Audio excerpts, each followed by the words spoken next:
there you are, YouTube. Doodle doodle doodle doodle doo. Subscribe if you're interested, but also no pressure. Hey, I just realized I'm wearing this Academy Museum hat, and I didn't even talk about this yesterday, probably because it was Life Day, or maybe this was 2 days ago when this happened. Anyway, there was an announcement made that Conan O'Brien will be hosting the Oscars. That is great. I feel like that's exactly what the Oscars need. They just need they need him. They need his like absurdist humor, his high energy. What did he hosted something once, and I thought it was great. I didn't watch the episode, but I watched some of the stuff afterwards. I think it was like the Emmys, right? And he did some big old song and dance thing. And I just feel like whatever energy exists in Conan is exactly what the Oscars needs. And he can still bring, I mean, he's got to be getting older, right?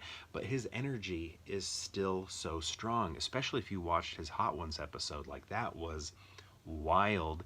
And if he can even bring just a small little dose of that to the Oscars, I think the Oscars are going to be great. He should have been hosting it ages ago. It's so much better than Kimmel. Kimmel is boring.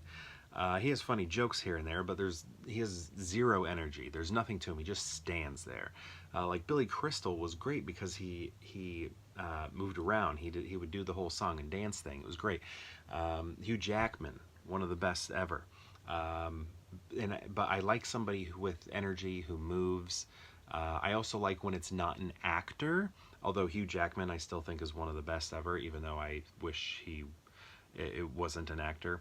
And that's what I like about Conan is he's more like an entertainer, a host, a performer rather than an actor, right? He's more rounded. And I know Billy Crystal's an actor too, but I don't know, something about him feels, maybe because he was on SNL or something feels like he's got more than that label, and I feel like that's what we need. So anyway, Conan, very hyped and excited about this. Speaking of, why don't we pull from my Oscar films? Let's do that. Let's do 3 random movies. We're going to do a random ranking, but they're going to be Oscar edition to sort of celebrate the Conan O'Brien announcement. Let's get to picking 3 Oscar films. All right. So we're just going to do this one right here. And I've seen all of these, so there's no risk of me not having seen them. And then let's do, I don't know, let's see what this one is. Okay. All right. Yes, yes, and yes. Ooh. Okay, so first off, we have The Artist, the second silent film. Do you want to call this a silent film? It's silent in a kitschy manner. It's not silent because that's all that we had, but it's silent until, spoilers, the very, very end, where you can hear them. Actually, I think it's this moment right here. You can see them, or you can hear them breathing, right? So it's just like sound has entered the picture. I did really like this movie as a one-time watch. I did see it twice. I watched it once in the theater and then again with my wife. And I mean, this is just modern era. It's so much harder to watch at home. It's very difficult to do that. You have to kind of be in the theater. It demands the cinema. It demands the theater. Look at that. It demands the silver screen, if you will. Hello. But, you know, I think the acting was fun. Actually, somebody that I went to high school with in my sister's class, I believe she was in my sister's class, is in this movie. So that's kind of cool. Anyway, yeah, what does this say here? The best movie of the year. Yeah, I mean, I think I would have liked other things to win. Offhand, I can't remember what it was up against. What year was this?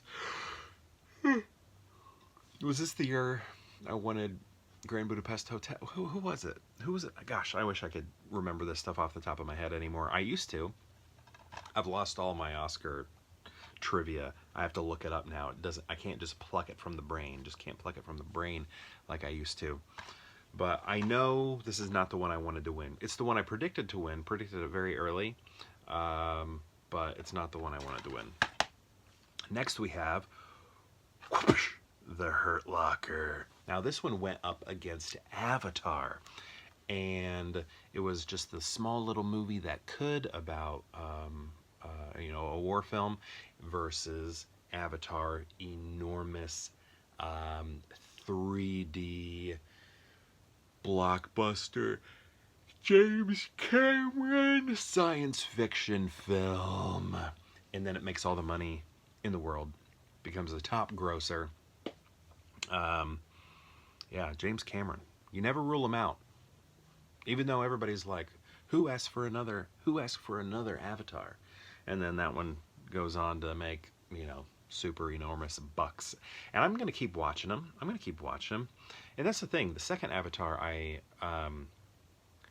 liked. I got emotional. I thought it was very affecting. But I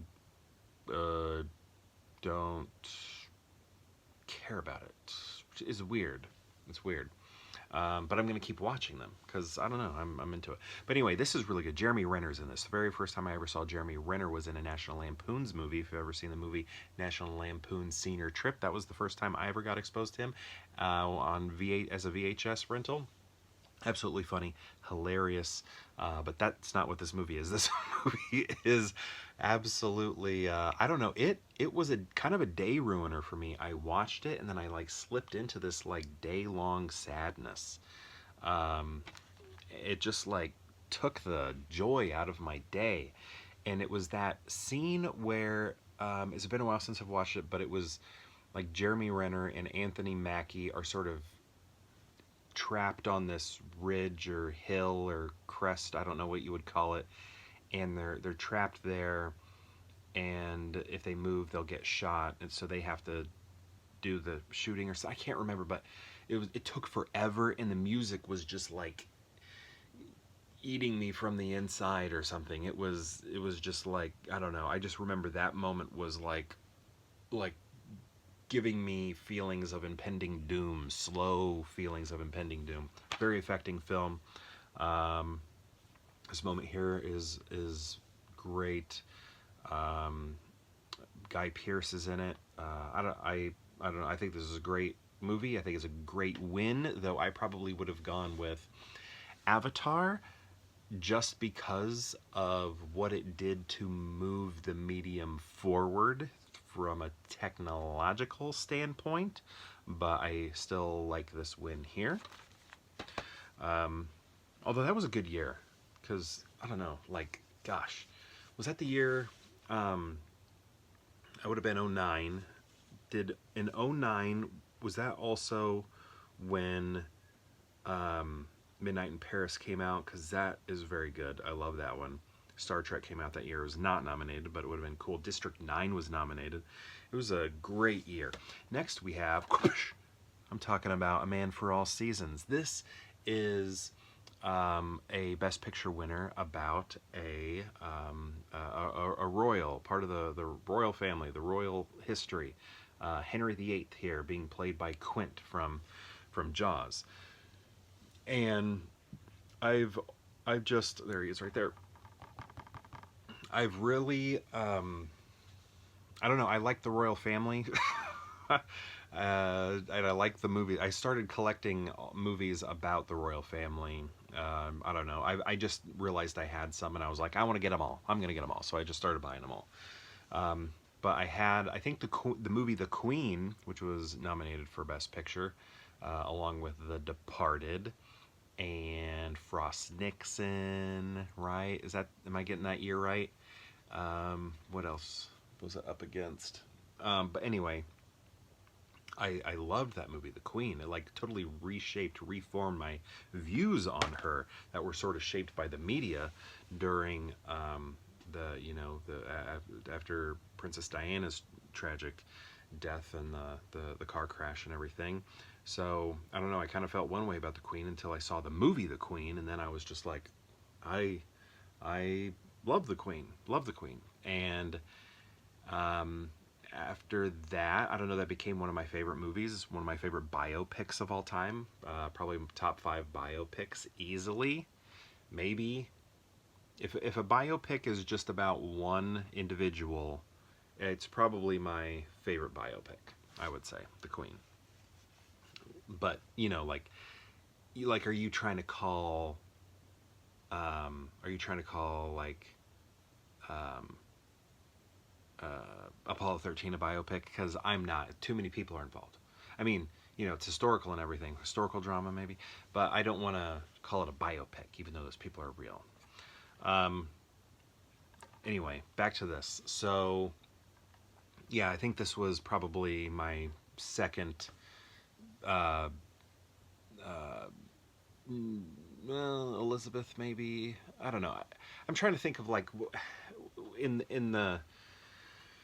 my collecting of royal family movies, was this the second one? Because I think the Queen, actually probably Elizabeth was first, but I can't remember when I bought Elizabeth. I feel like maybe I just bought it recently, because I also had the Golden Age. But anyway, um, yes, I do like this. I really love the texture of it. I want to know, it's probably in 4K, and if it is, I need to get that version, and see how it looks, like the film grain and everything, because I really like the visuals here. I like Quint. Why can't I think of his real name right now? Robert Shaw. Robert Shaw. Love him in it. Was he nominated? Did he win? Gosh, I can't remember. Oscar winner, Best Picture, yes. So I think it would say if he won. So he probably, I'm pretty sure he got nominated. I feel I feel pretty confident that he got nominated. But anyway, I do like this, and I don't know. I find the Royals fascinating. So how are we going to rank these? I know exactly how I'm going to rank these. I'm going to actually go with Hurt Locker at number 1, because it was one of the most affecting movies I have seen. Completely ruined my day. I feel like there's only been maybe not even 5 movies that have done that to me, and this is one of them. So I'm going to put that at number 1, and then I'm going to follow it up with A Man for All Seasons, just because I dig those royals. Henry VIII right there. Interesting stuff right there. And he's trying to get some laws changed, and, like divorces and stuff like that. I'm trying to remember the specifics. I'm having trouble here, because I think yeah, okay. England's Roman Catholic Chancellor is forced into a difficult position when Henry VIII demands approval for divorce. There we go. To marry his mistress. And then the artist at the end, while I did think it was good on screen, I just kind of, that was it. I was like, I liked that, but then watching it at home is a difficult task. And I know that's just my modern brain. I'm embarrassed to even say that, but that's the truth. So The Hurt Locker, then A Man for All Seasons, then The Artist. But my question to you is, have you seen these movies, these 3 Best Picture winners? And if so, what do you think of them? I'd love to know. And if you've seen all 3, how would you rank them? And I am just so glad that Conan O'Brien is hosting the Oscars. I think it's great. And thank you for having this Best Picture, um, watching this Best Picture ranking today, and celebrating Conan hosting. Anyway, thank you so much for watching, and perhaps we'll see you tomorrow for more Pure Hangout.